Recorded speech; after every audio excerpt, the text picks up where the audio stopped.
తెనాలిలోని నందులపేటలో ఎన్టీఆర్ బొమ్మ సెంటర్ పాలత్రి కాలువ వెంబడి Srihari general and fancy stores వ్యాపారం నిర్వహిస్తున్న అంచ నరేంద్ర కుమార్ కు స్థానికులకు మధ్య ఉన్న విభేదాల కారణంగా శుక్రవారం షాపు వద్ద స్థానికులు ఆందోళన చేసి షాపుపై దాడి చేశారు. పోలీసులు, టౌన్ ప్లానింగ్ అధికారులు జోక్యం చేసుకుని ఆందోళనను నిలువరించి షాపు మూసేయించారు. నందులపేటలోని ఎన్టీఆర్ సెంటర్ పాలద్రి కాలువ వెంబడి మున్సిపల్ స్థలంలో Srihari general fancy and stores shop పెట్టుకుని 1989 నుండి ఆంచా నరేంద్ర కుమార్ తండ్రి వ్యాపారం చేస్తున్నారు. అయితే స్థానికులు అలాగే షాపు యజమాని మధ్య విభేదాలు ఉన్న నేపథ్యంలో స్థానికులు షాపుపై శుక్రవారం దాడి చేశారు. షాపు ముందున్న వస్తువులను చెల్లాచెదురు చేయడంతో పాటు పాలాద్రి కాలువలో పడేశారు.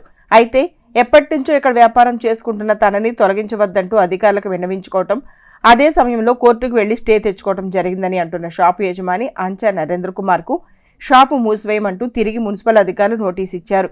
స్థానికుల ఆందోళన పెద్దదవుతుందన్న నేపథ్యంలో పోలీసులు జోక్యం చేసుకుని సర్ది చెప్పే ప్రయత్నం చేశారు.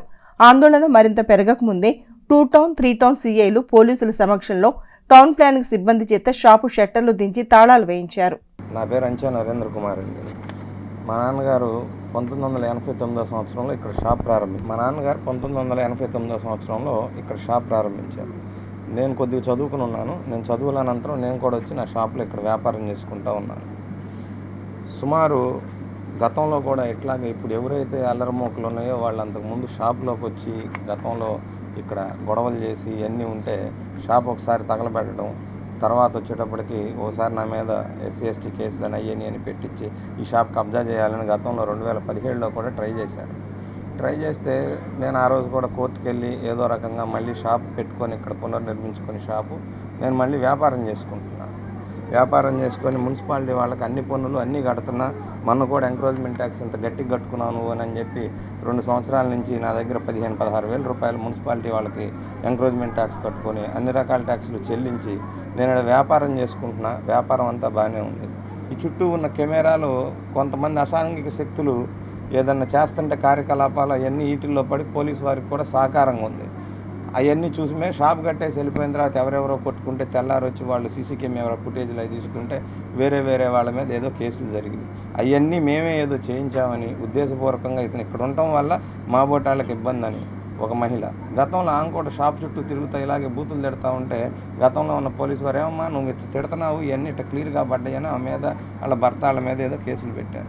అవన్నీ వాళ్ళు ఇప్పుడు అంత న్యూసెన్స్ చేస్తా అట్లా ఉంటే పోలీసు వాళ్ళకి నేను సహకారంగా ఉంటే ఇక్కడ 10 మందికి వ్యాపారం చేసుకుంటా అన్ని రకాలుగా నేను బాగా చేసుకుంటూ ఉంటే ఓరలేక షాపులో ఉన్న సామాన్లు మొత్తం అన్నీ బయటేసి పగలగొట్టి గొడవ చేసి ఏదో రకంగా ఇది కబ్జా చేయాలి. మేము 1989 నుంచి ఉంటున్నామండి. దీంట్లోనే వెనకమాల నివాసం ఏర్పరచుకొని ఉన్నాను. ఇక్కడ వ్యాపారం చేసుకుంటా ఉన్నాను. ఇవాళ ఇదేదన్నా జరిగితే నాకు నిలువు నీడ ఉండదు.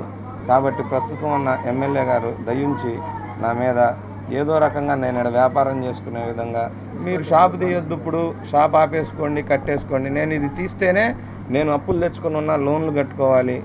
నా రిప్యుటేషన్ దెబ్బతింటుంది. ఈ రకంగా వీళ్ళు గొడవలు చేస్తుంటే నేను ఇక్కడ చాలా పరువుగా బతుకుతున్నాను. ఆ పరువు తీసే విధంగా అనేక రకాలుగా నానా మాటలని నానా రకాలుగా నన్ను ఇబ్బంది పెడుతున్నారు. తెలుగు యువత అధ్యక్షులు కొల్లూరు శ్రీధరు వీళ్ళంతా ఎందుకు వస్తారో తెలియదు, ఎందుకు తిడతారో తెలియదు, ఏమీ తెలియదు. నువ్వు ఉండకూడదు. గతంలో కూడా నా మీద దాడులు జరిగినాయి.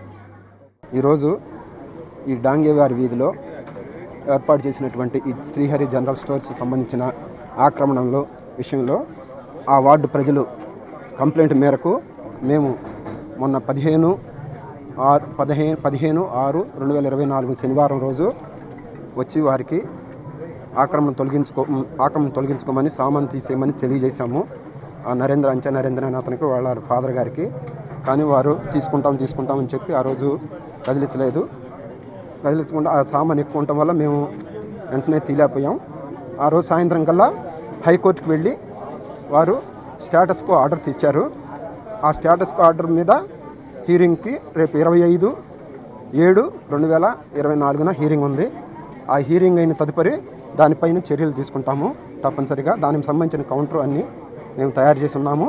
దాని మీద 25వ తారీఖు హీరింగ్ అయిన వెంటనే దాన్ని డిపార్ట్మెంట్కి తొలగించడానికి మేము చర్యలు తీసుకుంటాం.